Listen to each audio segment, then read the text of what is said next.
Well, looks like we got some interesting news as Micah Parsons has some strong words about ownership and the Dallas Cowboys and his contract negotiations. And he actually revealed some information that's quite telling as it pertains to why the Cowboys are even in the situation that they're in right now. Let's get right into it. And be sure to subscribe for more Dallas Cowboys content on the regular.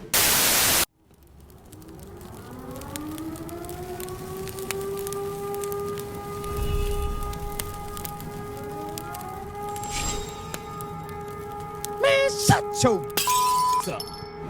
All right, first things first, let's go ahead and take a listen to Micah Parsons as he made an appearance on The Undertaker's 6 Feet Under podcast, and he's discussing his contract situation with the Cowboys, man. Let's go ahead and take a listen. Along with the contract, man. We gotta, can you talk about it? Because, look, I listen. Undertaker, he had to get a drink of water. Hey, look, Undertaker is all of us, and Micah's like, damn, I can't give Undertaker the PR answer. I gotta speak that real to the dead, man. Hey, look, it's certain people in this world, man. Certain people in this world, man, you can't give them the PR answer. You gotta be a little bit more real with them than you may be with others. And to be real, he might have gave him some more information after they stopped filming just to ease his tensions. Because I think Undertaker is a Cowboys fan. If I'm not mistaken, he's like a famous Dallas Cowboys fan. All right, but let's get right into it. That's not a good sign. We obviously want to get done early. We want that relief off our backs, but obviously ownership is always going to make it drag out, make it more complicated than it has to be. Lack of communication in that standpoint. But, you know, I just always say, God has me this far. He ain't done with me yet, so. Okay, first things first. That was the first little pot shot thrown at the ownership there. He said, obviously, ownership is going to drag it out, make it more difficult that things need to be, lack of communication, that type of thing. Now, we do know, just as Cowboys fans, I'm not saying it's right. I'm not saying it's right, bro. Please, don't get me mistaken. I'm just saying we got to take what history has shown us as the Joneses' track record as it pertains to how they do business, man. We got to take that and use it as our reality, whether our reality is fair or foul. Hey, man, find the fair at a carnival. All right, I'm just saying, bro, life ain't fair. But this the reality of it. The Cowboys don't do business until they get into training camp. That's just how things go here for some reason. I don't know why.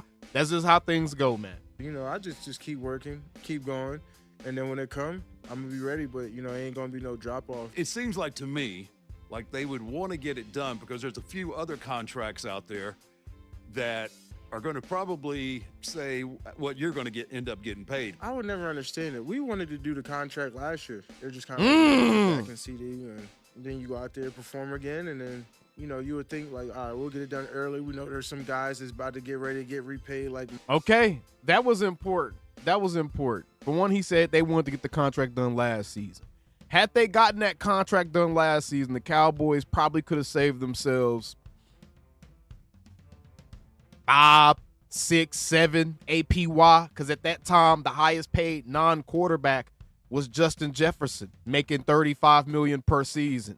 And since then, now the highest paid non-quarterback is Jamar Chase, making $40.1 million per season. So we got to take into account that the Cowboys have already lost out on some savings. And that savings would be going into the year 2026, 2027, 2028. So realistically speaking, we can't act like their reluctance to actually do business a little bit earlier, especially when guys are saying that they were willing to do business. That's the caveat. That is always the one caveat I give as it pertains to completely blaming the Joneses for how they do businesses. Sometimes these players don't want to do business yet because they know they can capitalize on a bigger market. And we've seen that kind of play out. We're what guy on what team, but it's currently going on right now in the NFL where guys is just like, nah, man, I know how the market's going to look next season. I'm good. I don't want to do a contract just yet. Hell, George Pickens is doing that with us right now. He doesn't even want to negotiate yet because he knows the market's going to be better next season, and he knows he has a chance to make a lot more money if he waits another year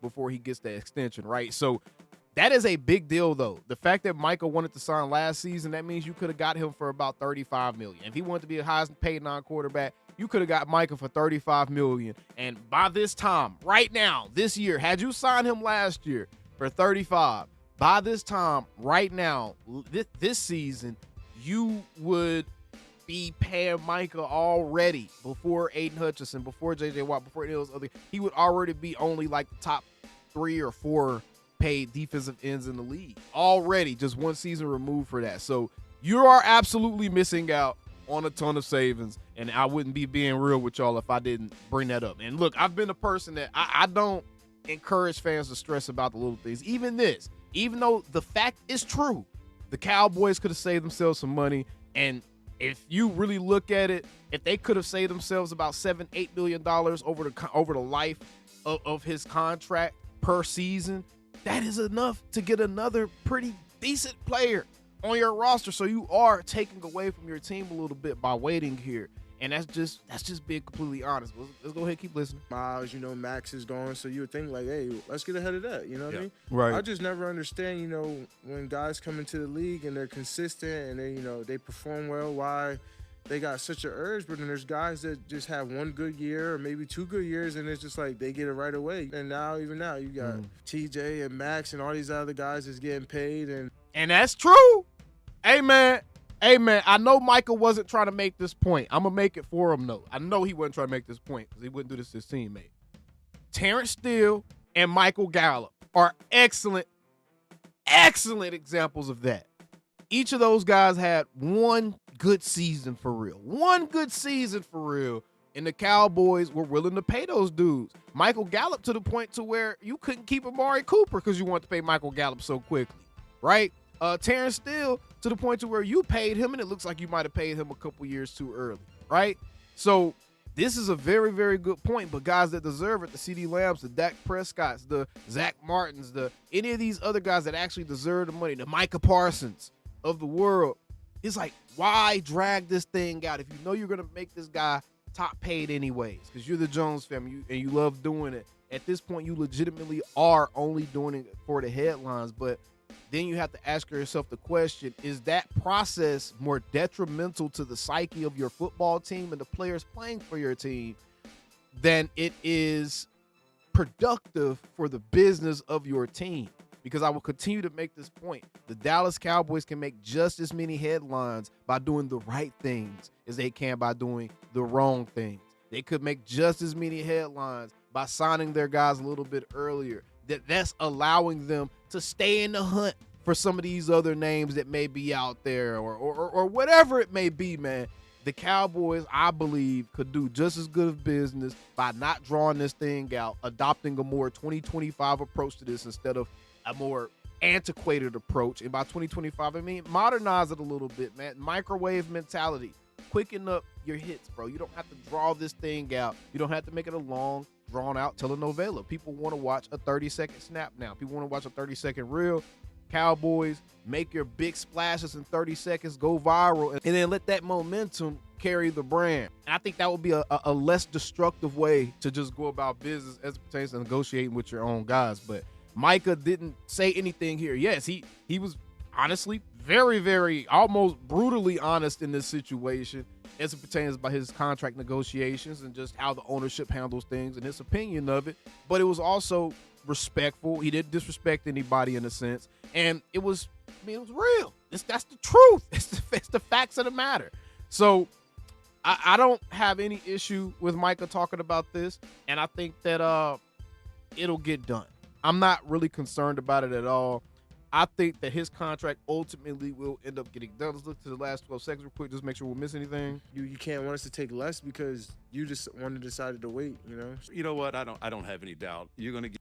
Yeah. So he said you can't want us to take less because you decided to wait. You can't want people to take less if y'all say you're going to take less, though. I'm just saying.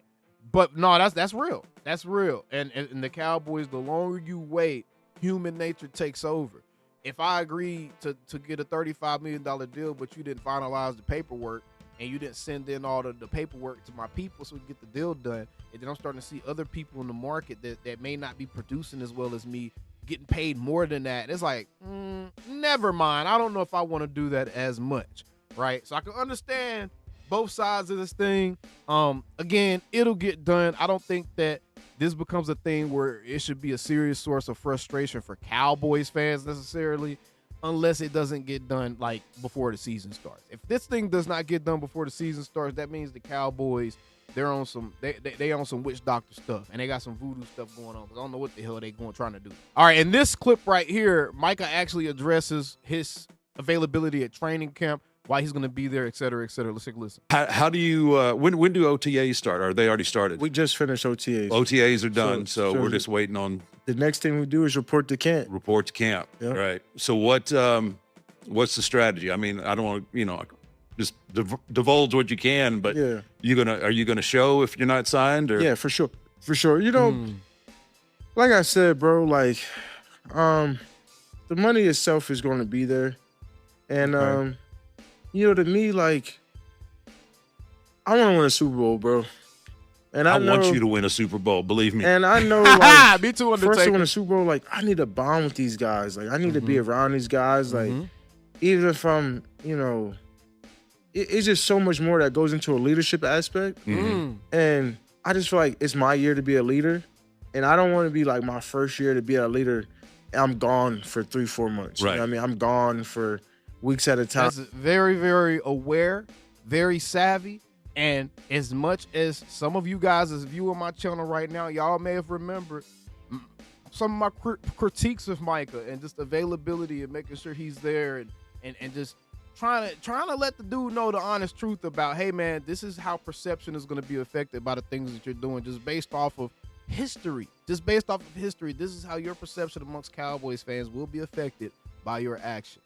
And people didn't want to hear that. But honestly, Micah's saying everything that I was saying. So I was right. I was right, man.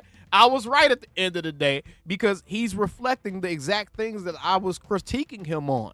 So, I mean, people can be upset for the critiques that I may have had about Micah in the past, and how he may have been handling things contrary to what he was talking about as it pertains to him saying he wants to be a leader, but then not necessarily showing up or being there for optional stuff, et cetera, et cetera.